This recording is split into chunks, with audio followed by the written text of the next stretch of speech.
Part 3, Chapter 1, Alicia Berenson's Diary, August 8th. Something odd happened today. I was in the kitchen making coffee, looking out the window, looking without seeing, daydreaming, and then I noticed something, or rather someone, outside. A man. I noticed him because he was standing so still, like a statue, and facing the house. He was on the other side of the road, by the entrance to the park. He was standing in the shadow of a tree. He was tall, well-built. I couldn't make out his features, as he was wearing sunglasses and a cap.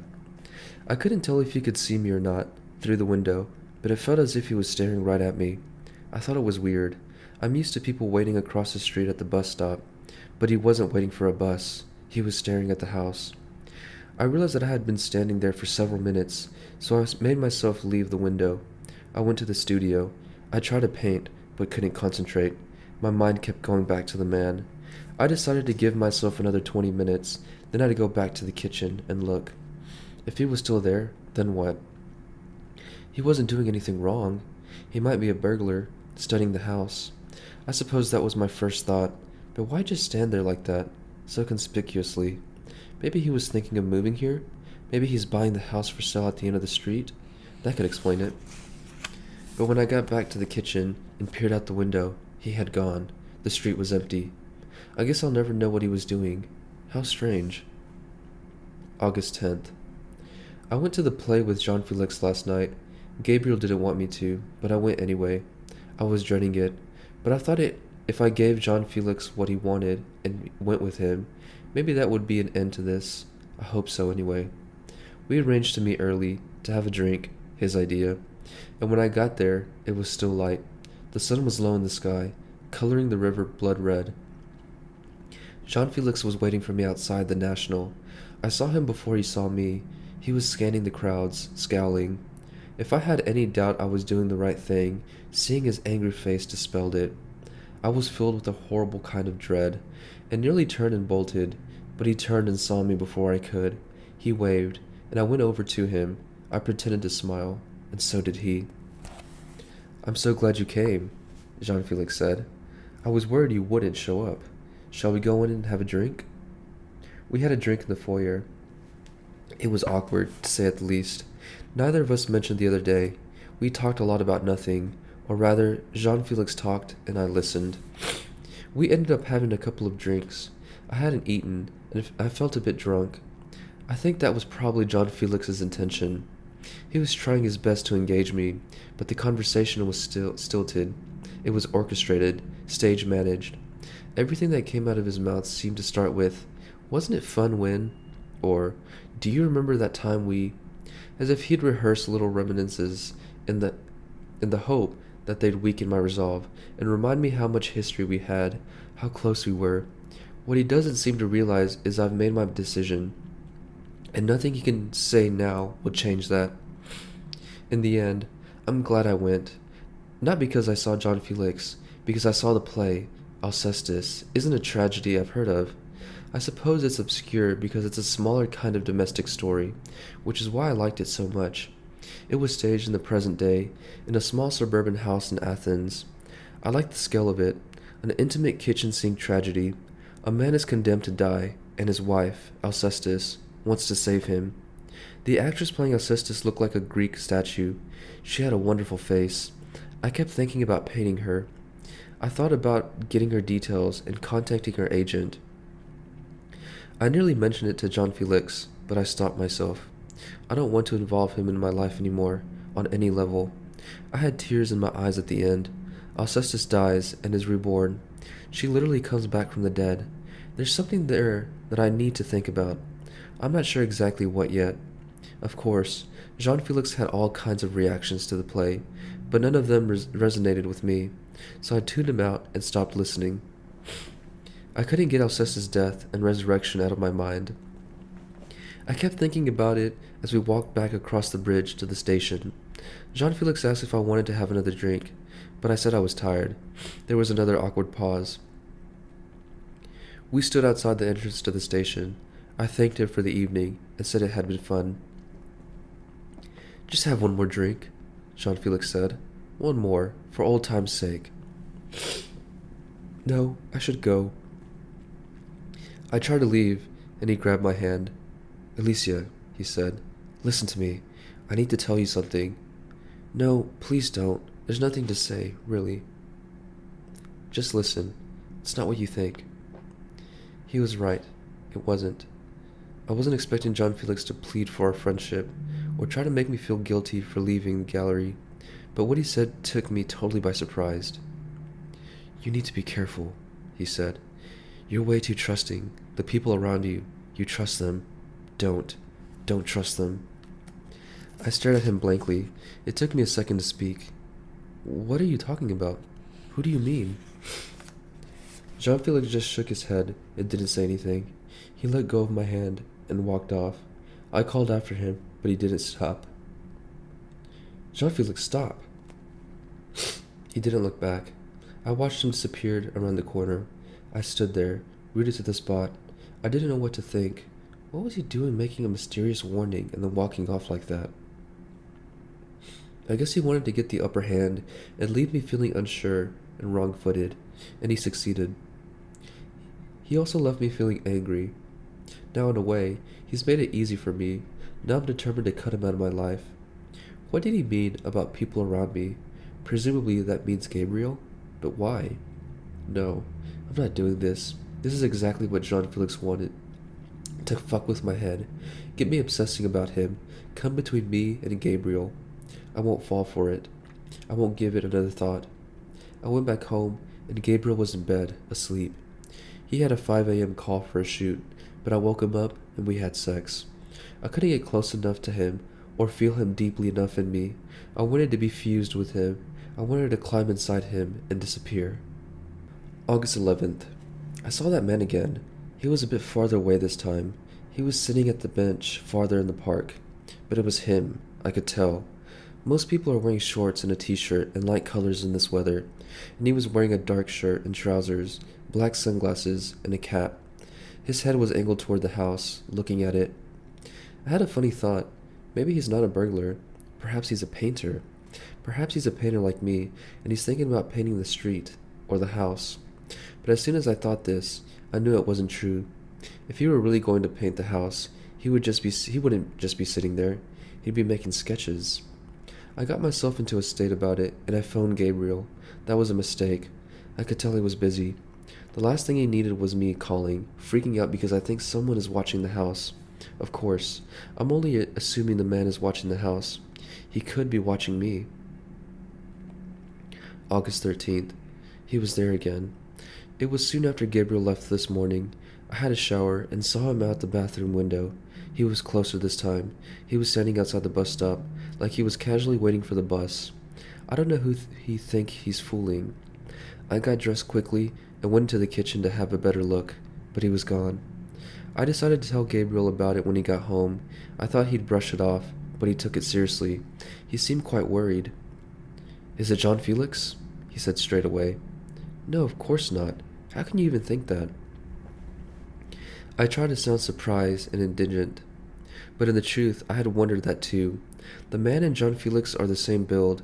It could be Jean Felix, but even so, I just don't want to believe it. He wouldn't try to frighten me like that, would he? What's Jean Felix's number? Gabriel said. I'm calling him right now. Darling, don't, please. I'm sure it's not him. Positive? Absolutely. Nothing happened. I don't know why I'm making such a big deal out of it. It's nothing. How long was he there for? Not long. An hour or so. And then he vanished. What do you mean, vanished? He just disappeared. Uh-huh. Is there any chance you could be imagining this? Something about the way he said that annoyed me. I'm not imagining it. I need you to believe me. I do believe you. But I could tell he didn't totally believe me. He only partly believed me. Part of him was just humoring me, which makes me angry, if I'm honest. So angry I have to stop here, or I might write something I'll regret. August 14th. I jumped out of bed as soon as I woke up. I checked the window, hoping the man would be there again, so Gabriel could see him too, but there was no sign of him, so I felt even more stupid. This afternoon, I decided to go for a walk, despite the heat. I wanted to be in the park, away from the buildings and roads and other people, and be alone with my thoughts. I walked up to Parliament Hill, passing the bodies of sunbathers strewn around on either side of the path. I found a bench that was unoccupied, and I sat down. I stared out at London, glinting in the distance. While I was there, I was conscious the whole time of something. I kept looking over my shoulder, but couldn't see anyone. But someone was there the whole time. I could feel it. I was being watched. On my way back, I walked past the pond. I happened to look up, and there he was, the man. He was standing across the water, on the other side, too far away to see clearly. But it was him. I knew it was him. He was standing perfectly still, motionless, staring right at me. I felt an icy shiver of fear. I acted out of instinct. "Jean-Felix?" I shouted. "Is that you? Stop it! Stop following me!" He didn't move. I acted as fast as I could. I reached into my pocket, pulled out my phone, and took a photo of him. What good it will do, I have no idea. Then I turned and started walking quickly to the end of the pond, not letting myself look back until I reached the main path. I was scared he was going to be right behind me. I turned around, and he was gone. I hope it's not Jean-Felix. I really do. When I got home, I was feeling on edge. I drew the blinds and turned off the lights. I peered out the window, and there he was. The man was standing on the street, staring up at me. I froze. I didn't know what to do. I nearly jumped out of my skin when someone called my name. "Alicia? Alicia, are you there?" It was that awful woman from next door, Barbie Hellman. I left the window and went back to the back door and opened it. Barbie had let herself in the side gate and was in the garden, clutching a bottle of wine. "Hi, honey. I saw you weren't in your studio. I wondered where you were." "I was out. I just got back." "Time for a drink?"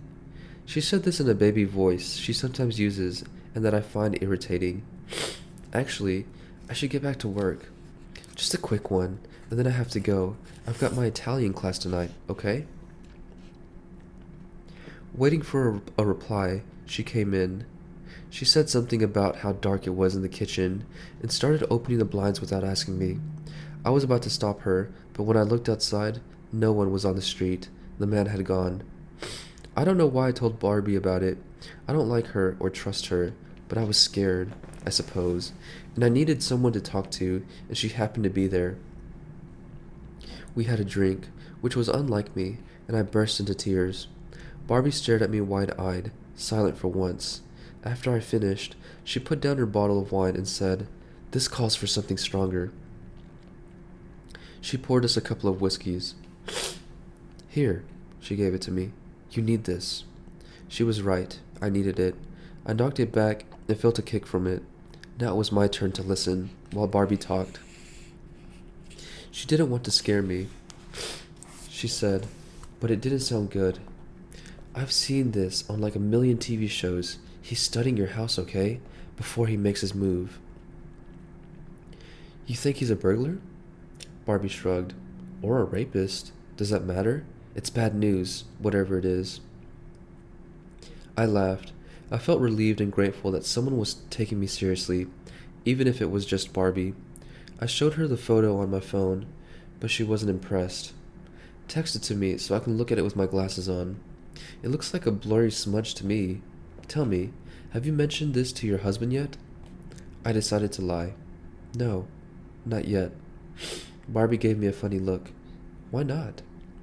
"I don't know. I suppose I worry Gabriel might think I'm exaggerating, or imagining it."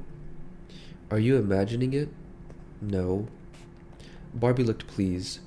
"If Gabriel doesn't take you seriously, we'll go to the police together, you and me. I can be very persuasive, believe me." "Thanks, but I'm sure that won't be necessary."